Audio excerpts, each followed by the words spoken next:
पाकिस्तान की पेक्राफ्ट को निकालने की रिक्वेस्ट जो है आईसीसी ने रिजेक्ट कर दी है। अब मसला यह है कि पेक्राफ्ट को निकालने के लिए आईसीसी यानी कि इंडियन क्रिकेट बोर्ड यानी कि बीसीसीआई यानी कि जे शाह जो है वो रेडी नहीं है, यानी कि इंडियन गवर्नमेंट इनडायरेक्टली इन्वॉल्व हो रही है आईसीसी के मैटर्स के अंदर। और इस बात को बड़ा clearly Indian captain Surya Kumar Yadav कह चुके हैं कि इस बारे में हम अलाइन थे कि हैंडशेक नहीं किया जाएगा, यानी कि इंडियन टीम, इंडियन बोर्ड और इंडियन गवर्नमेंट। और इसीलिए इस पेक्राफ्ट को जो एक कठपुतली की तरह इस्तेमाल किया गया है और उसके बाद अब उसको डिफेंड करने के लिए आईसीसी खुद खड़ा हो गया।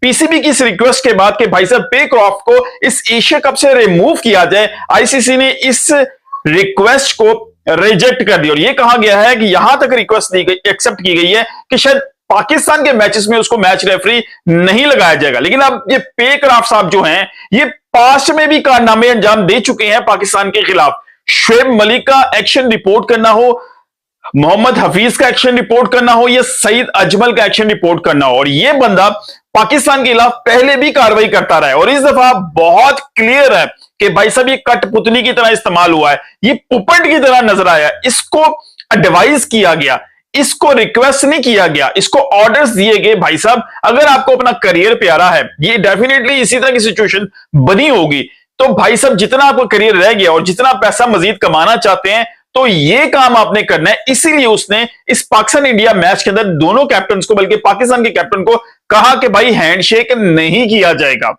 जो इसको बनता ही नहीं था। एज ए मैच रेफरी इसकी रिस्पॉन्सिबिलिटी ये होनी चाहिए थी कि भाई ये मेक श्योर करे कि जो